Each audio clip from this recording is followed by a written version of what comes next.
Rohini Shiva video చూపించడంతో ప్రభావతికి ఎదురు తిరిగిన మీనబ్బ బాలు. Plan super. అసలిదంతా ఎలా జరిగింది అనేది వీడియోని స్కిప్ చేయకుండా చివరి వరకు చూడండి. గుండెనిండా గుడిగంటలు అప్కమింగ్ ఎపిసోడ్స్లో ఏం జరగబోతుందో ముందుగా తెలుసుకోవాలి అనుకుంటే వీడియోని లైక్ చేసి ఛానల్ని సబ్స్క్రైబ్ చేసుకుని పక్కనే ఉన్న బెల్ సింబల్లో ఆల్పై క్లిక్ చేయండి. ఇలా చేయడం వల్ల మేం పెట్టే ప్రతి వీడియో నోటిఫికేషన్ రూపంలో ముందుగా చూడగలుగుతారు. మొత్తం మీరు చూసుకున్నట్లయితే ఇంక బాలు ఫోన్ని కొట్టేసి మనోజ్ పాకెట్లో వేసింది గదా. తెల్లారేలోపు మనోజ్ పాకెట్లో ఉన్న ఫోన్ని కాస్త తీసేసి ఇంకా ఇంటి దగ్గర గొడవ కొంచెం సద్దుమణిగిన తర్వాత ఆ వీడియోని కాస్త తీసుకెళ్లి గుణాకైతే ఇస్తుంది. గుణాకిచ్చేసేసరికి గుణ ఆ వీడియోని తన ఫేస్ కనిపించకుండా సోషల్ మీడియాలో అప్లోడ్ పెట్టేస్తాడు. అప్లోడ్ పెట్టడంతో ఊరంతా కూడా చూస్తారు. పోలీసులు ప్రతి ఒక్కరు అందరూ కూడా చూస్తారు ఆ వీడియోని చూసిన తర్వాత అదే వీడియోని శివకు ఫార్వర్డ్ చేస్తాడు. శివ ఏమో ఎగ్జామ్స్ జరుగుతున్నాయి కదా అని తన బెడ్రూంలో కూచుని చదువుకుంటూ ఉండేసరికి అలా కూచుని చదువుతూ ఉన్న శివ దగ్గరికి శివకైతే ఫోన్ చేసి వీడియో పంపించి తర్వాత ఫోన్ చేసి, నీకు వీడియోకు పంపించాను చూడు, ఇదే సోషల్ మీడియాలో హల్చలవుతోంది. నువ్వు నా దగ్గర ఉండుంటే ఈ ఇబ్బంది నీకు కలిగేది కాదు కదా. నువ్వు నా దగ్గరికి రాకపోవడం, నీ భవిష్యత్తుని ఏదో నువ్వు చూసుకోవడం వల్ల ఇంత ఇబ్బంది కలిగింది. చూస్తున్నావు కదా అంటూ ఇంక వీడియోని పంపించేసరికి ఆ వీడియో ఓపెన్ చేసి చూడడంతోటే ఒక్కసారిగా షాక్ అయిపోతాడు. ఈ వీడియో వీడి దగ్గరికి ఎలా వచ్చింది? ఈ వీడియోని వీడు ఎలా తీసుకున్నాడు? సోషల్ మీడియాలో వీడే అప్లోడ్ పెట్టడమేంటి? ఇప్పుడు నేనేం చెయ్యాలి అని కంగారు పడిపోతూ భయపడిపోతూ ఉంటాడు. భయపడిపోతూ ఉన్న సమయంలో ఇంక ఈ వీడియోని సోషల్ మీడియాలో హల్చలవుతోందింగ విషయం అందరూ చూస్తానుగాని బాలు చూసుకోడు. రోహిణి అయితే ఆ వీడియో రావడంతోటి విద్య ఫోన్ చేసి రోహిణీకి చెప్పడంతో ఇంక రోహిణి వెంటనే ప్రభావతి దగ్గరికి వెళ్తుంది. ప్రభావతి అప్పటికే కామాక్షి వాళ్ల ఇంటికి డాన్స్ నేర్పించడం కోసం అక్కడికి వెళ్లిపోయి కాఫీ తాగుతూ ఉంటుంది. కాఫీ తాగుతూ ఉండేసరికి ఇంక ప్రభావతి దగ్గరికి వెళ్ళి ఆంటీ ఆంటీ అనగానే, ఏమైంది రోహిణి, ఏం జరిగింది అనగానే, ఒక్కసారి వీడియో చూడండాంటీ, మీకే అర్థమవుతుంది అని చెప్పి ఆ వీడియోని కాస్త చూపించడంతో ప్రభావతికి అగ్గిమీద గుగ్గిలమైపోతుంది. ఇంక మీనా ఇక్కడ పువ్వులు తీసుకొచ్చి పువ్వులు మొత్తం ఇచ్చేసిన తర్వాత శివ ఎగ్జామ్స్కి వెళ్తున్నాడా లేదా కనుక్కుందామని చెప్పి పార్వతీ వాళ్ల ఇంటికి వెళ్తుంది. పార్వతీ వాళ్ల ఇంటికి వెళ్లేసరికి పార్వతీ వాళ్ల ఇంటి దగ్గర చూస్తూ ఉండగానే పార్వతి, ఏమ్మా మీనా రా వచ్చావా అని చెప్పి అనగానే, ఏంటమ్మా వాడెక్కడున్నాడు, చదువుతున్నాడా అని చెప్పి అనగానే, చదువుతున్నాడమ్మా, ఎగ్జామ్స్ కదా, గదిలోనే ఉన్నాడు, గదిలోంచి బయటికి రాలేదు అని చెప్పి మాట్లాడేసరికి, అవునా, పోనీలే, చదివితే మంచిదే కదా అని మీనా కూచుని మాట్లాడుతుండగానే ఈ ప్రభావతి ఇటు రోహిణి ఇద్దరూ కూడా అక్కడికి వచ్చేస్తారు. ఆంటీ, ఎట్టి పరిస్థితుల్లోనూ వదిలిపెట్టద్దాంటివాణ్ణి అంటూ ఇంక గట్టిగట్టిగా మాట్లాడుతూ ప్రభావతికి బాగా ఎక్కిస్తూ ఇంక రోహిణి కాస్త పార్వతీ వాళ్ల ఇంటికి తీసుకొచ్చేస్తుంది. అలా పార్వతీ వాళ్ల ఇంటికి వచ్చేసిన తర్వాత పార్వతి ఏం చేస్తుందంటే, ఇంక పార్వతి రావడంతోటే శివ ఎక్కడున్నావ్రా అంటూ ఇంక గట్టిగట్టిగా కేకలు వేస్తూ ఉంటుంది ప్రభావతి. ఏమైందత్తయ్యా, ఎందుకంత కేకలు వేస్తున్నారు? ఇప్పుడు వాడేం తప్పు చేశాడు? ఇప్పుడు వాడిమీద ఎందుకంత సీరియస్ అవుతున్నారు అంటూ మాట్లాడ్డంతో, వాడిమీద సీరియస్ అవ్వడం కాదు, ఎక్కడున్నాడే నీ తమ్ముడు అని చెప్పి అంటూ ఉండగానే శివ బయటికొస్తాడు. శివ బయటికి రావడంతోటే శివను కొట్టడానికి ప్రభావతి చేతులెత్తుతుంది. చెయ్యెత్తేసరికి మీనా పట్టుకుంటుంది. అసలు నా తమ్ముడు ఏం తప్పు చేశాడని నా తమ్ముణ్ణి కొట్టడానికి సిద్ధపడుతున్నారు? రోహిణి, ఆ వీడియో చూపించు అనేసరికి ఆ వీడియోని కాస్త చూపించడంతోటే పార్వతి ఇంక పక్కన మంచంమీద కూచుని, వీడు నన్ను ఇలా బ్రతకనివ్వడా, మమ్మల్ని బాధపెట్టడమే వీడికి పనా అంటూ ఇంక ఏడుస్తూ ఉంటుంది. సుమతి అయితే శివని పట్టుకొని ఆ చెంప ఈ చెంప వాయకొడుతూ, నువ్వు బ్రతకనివ్వేంట్రా మమ్మల్ని, ఇలా పరువుగా బ్రతకనివ్వవా? అసలు ఎందుకురా ఇలాంటి పని చేశావు? బుద్ధిగా చదువుకుంటున్నావు గదా అనుకున్నాను కదరా, ఎందుకురా ఇలాంటి పని చేశావు అంటూ సుమతి ఆ చెంప ఈ చెంప వాయకొట్టేసరికి, ఏమైందిరా బాలు, ఏమైందిరా శివ, నువ్వెందుకురా ఇలాంటి పని చేశావు? అసలు మనం పరువు తీస్తావేంట్రా? ఒకసారి బావబండి దొంగతనం చేసినందుకే కదరా నాన్న తన ప్రాణాలు సైతం వదులుకున్నారు. మళ్ళీ ఇలాంటి తప్పు ఎందుకు చేశావురా అంటూ ఇంక మీనా ఏడుస్తూ ఉండేసరికి, నన్ను క్షమించక్కా అంటూ కాళ్లు పట్టుకుంటాడు. కాళ్లు పట్టుకునేసరికి, క్షమించడమా? ఎందుకిలాంటి పిచ్చిపని చేశావు? పిచ్చిపని చేసి మళ్ళీ క్షమించమని ఎలా అడగగలుగుతున్నావురా? ఏం చేయమంటావక్కా? ఆ రోజు నేను మీ ఇంటికి వచ్చినప్పుడు నేను తప్పు చెయ్యకపోయినా నా బ్యాగ్ చింపేసి నా టిఫిన్ బాక్సు నా బుక్సు అన్నీ చల్లాచెదురుగా పాడేసి నేనే దొంగతనం చేశానంటూ నన్ను ఎంతగానో అవమానించారు. అందుకే ఆ బాధను తట్టుకోలేక, వదిలేయక్కా, నేనావిడికి బుద్ధి చెప్పాలి అన్న ఉద్దేశంతోనే ఆ డబ్బులు దొంగతనం చేశానే తప్ప వేరే ఉద్దేశం కాదక్కా అని చెప్పి మాట్లాడుతూ ఉండగానే, చాల్లేండి మీ నాటకాలు, ఇంక మీ నాటకాలిలాగే ఉంటారా? నిన్ను వదిలిపెట్టన్రా, నిన్ను పోలీసులకప్పగిస్తాను అంటూ ఇంక కాలర్ పట్టుకుని బయటికి లాక్కొచ్చేస్తుంది. వెనకాల సుమతి, మీనా అందరూ కూడా వస్తారు. వదిలిపెట్టండత్తయ్యా, ప్లీజ్ వదిలిపెట్టండత్తయ్యా, వాడేదో ఆవేశంలో కోపంలో చేశానని చెప్పాడు కదా, ఎందుకత్తయ్యా వాణ్ణి బాధపెడతారు?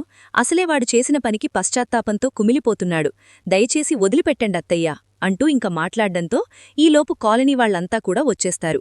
వచ్చేసరికి క్షమించండి, నేనిదంతా కావాలని చెయ్యలేదు, నన్ను క్షమించండి అంటూ మాట్లాడేసరికి ఏమైంది మీనా అని చెప్పానగానే, మీ తమ్ముణ్ణి ఎందుకు మీ అత్తయ్యగారిలా తీసుకువెళ్తున్నారు? కాలర్ పట్టుకుని మరీ తీసుకువెళ్ళి, అంత తప్పువాడేం చేశాడు? ఏం చేశాడా? నా దగ్గర డబ్బులు దొంగతనం చేశాడు అంటూ చెప్పేసేసరికి, ఏంటి మీనా, ఏంటిదంతా? లేదక్కా, ఆ ఏదో కోపంలో మా అత్తయ్య నన్ను ఏదో మాటలంటున్నారని బాధపెడుతున్నారని ఆ కోపంలో ఏదో చిన్నతనంతో చేశాడు, అంతే తప్ప వేరే ఉద్దేశం కాదు. మా అత్తయ్యకది చెప్తుంటే అర్థం చేసుకోకుండా పోలీసులకు పట్టిస్తానంటున్నారు. ఎందుకండి అంత పెద్దదానికి పంతానికి పోతారు? పైగా పిల్లోడికి ఎగ్జామ్సు, చదువుకుంటున్నాడు. ఇప్పుడు మీరిదంతా చేస్తే వాడి భవిష్యత్తు నాశనమైపోతుంది. వాడిమీదే ఎన్నో ఆశలు పెట్టుకుని వాళ్లమ్మ బ్రతుకుతోంది. దయచేసి అర్థం చేసుకోండి. వాడు చేసిన చిన్న తప్పు అని వదిలేయండి. మీ డబ్బులు కావాలంటే వాళ్లు మీ డబ్బులు మీకు ఇచ్చేస్తారు, వదిలేయండి అంటూ కాలనీ వాళ్లంతా కూడా బ్రతిమాలేసరికి, ఏంటి వీడ్ని వదిలేమని అడుగుతున్నారా? ఆడువా 1,00,000 రూపాయలు తీసుకోవడం వల్ల నేను ఎన్ని అవమానాలు పొందానో మీకేం తెలుసు? అయినా నేను ఎవ్వరి మాట వినను, ఎవ్వరి మాట వినిపించుకోవాల్సిన అవసరం నాకు లేదు.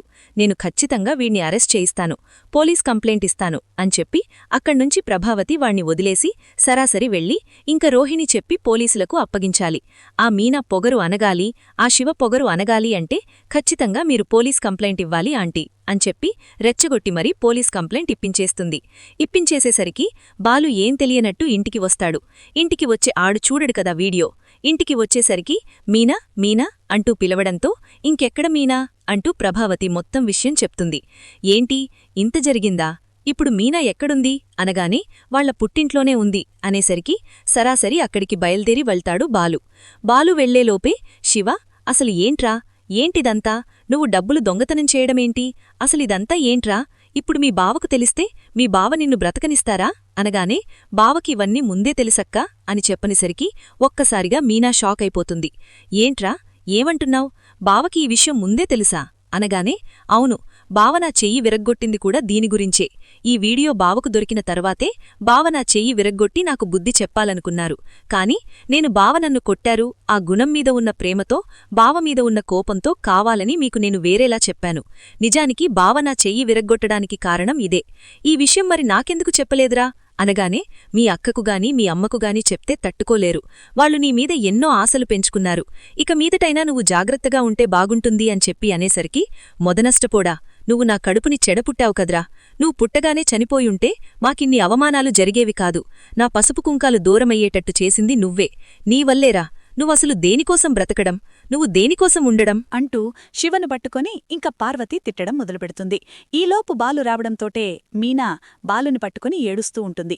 ఏమైంది మీనా అని చెప్పి అనేసరికి, మీకు వాడు దొంగతనం చేశాడని ముందే తెలుసుకదా, తెలిసినాగాని మీరు ఈ విషయాన్ని బయటపెట్టలేదు, కేవలం నా గురించే కదా బయటపెట్టలేదు అని చెప్పి అనగానే, అవును మీనా, నువ్వు తట్టుకోలేవని నేను బయటపెట్టలేదు.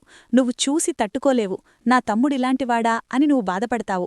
నీ కళ్లల్లో నీళ్లు చూడ్డం నాకిష్టం లేదు. నేనే వాణ్ణి మార్చాలనుకున్నాను. కానీ ఈ వీడియో ఎలా బయటకొచ్చిందో నాకర్థం కావట్లేదు. అయినా ఈ వీడియో నా ఫోన్లో మాత్రమే ఉండేది. ఎలా ఏ విధంగా బయటకొచ్చిందో తెలియడం లేదు అని చెప్పి బాలు అనేసరికి, బాలు, నీకు నిజం తెలిసినా నువ్వు కంట్రోల్గా ఉండి నా కొడుకు భవిష్యత్తు గురించి ఆలోచించావు. కాని మీ అమ్మగారలా ఆలోచించట్లేదు.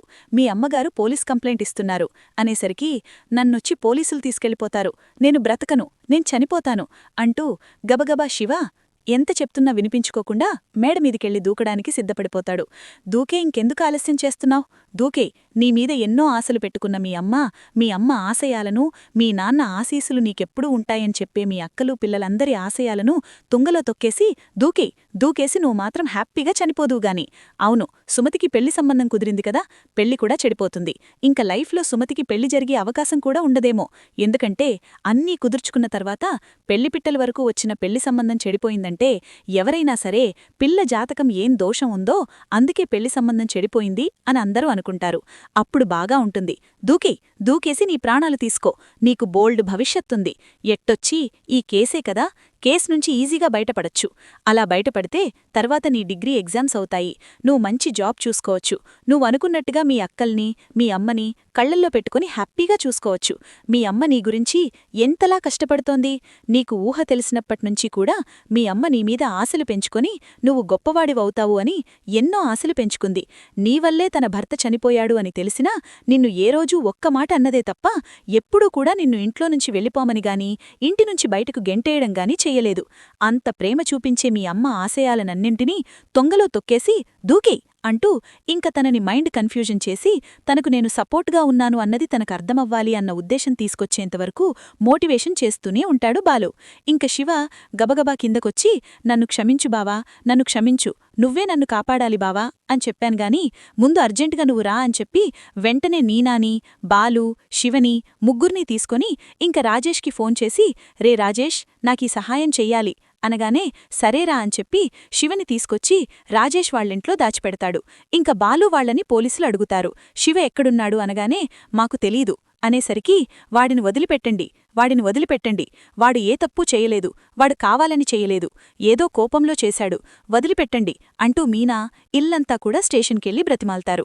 బ్రతిమాలేసరికి మా చేతుల్లో ఏమీ లేదు, ఆ వీడియో మొత్తం సోషల్ మీడియాలో హల్చల్ కొట్టింది, ఖచ్చితంగా అరెస్టు చేయాల్సిందే, లేదంటే మాకు చెడ్డపేరొస్తుంది, పైగా తన మీద కంప్లైంట్ కూడా ఇచ్చారు అంటూ చెప్పేసేసరికి ఇంక లాయర్ని కలవడం తప్ప వేరే ఆప్షన్ లేదని వెంటనే లాయర్ని కలవడానికి వెళ్తాడు. కలవడానికి వెళ్లేసరికి ఇది జరిగింది అని మొత్తం విషయం చెప్పడంతో దీనికి ఒకే ఒక్క మార్గముంది. అది ఏంటంటే రిటర్న్ కంప్లైంట్ తీసుకోవడం. అంటే కంప్లైంట్ విత్డ్రా చేసుకోవాలి.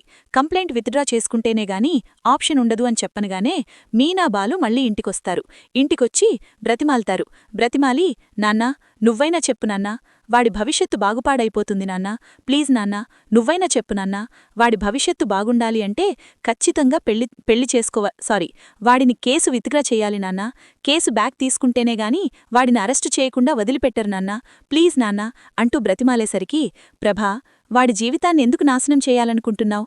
బాలు మీనా అడిగినట్టుగా కేసు విత్డ్రా చేసుకోవచ్చు కదా ప్రభా, ఎందుకు పెద్ద రాద్ధాంతం చేస్తున్నావు? ఇష్యూ ఎందుకు చేస్తున్నావు అనగానే చేస్తానండి, ఖచ్చితంగా చేస్తాను. వాడు నా ఈగో మీద కొట్టాడు. వాడు ₹1,00,000 నా దగ్గర్నుంచి దొంగతనం చేసి తీసుకెళ్లాడు. వాడిని మాత్రం ఎట్టి పరిస్థితుల్లోనూ వదిలిపెట్టను. ఆ రోజు ఆ 1,00,000 దొంగతనం చేసి తీసుకెళ్లనందుకు నేను ఎన్ని అవమానాలు పడ్డానో నాకు మాత్రమే తెలుసు.